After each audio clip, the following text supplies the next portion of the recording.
Nel giorno in cui si verifica una flessione del numero di contagiati e l'ennesimo piccolo passo in avanti nelle terapie intensive del Veneto, tiene banco anche nella nostra regione il tema della terza dose del vaccino.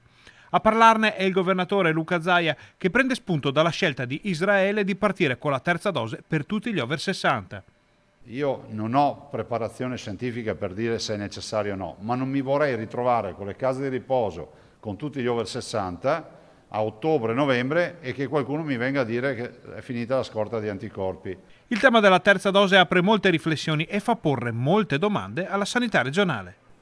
La riflessione del fare questo paese è sugli over 60 quantomeno rispetto alla terza dose, oltre a parlare degli operatori, perché penso agli operatori sanitari che si sono vaccinati il 27 dicembre 2020, sono operatori sanitari che oggi hanno ormai 9 mesi di vaccino e quindi 9 mesi bastano gli anticorpi per affrontare una nuova invernata, non lo so, però siamo preoccupati di questo, quindi se qualcuno sta lavorando su questo batta un colpo.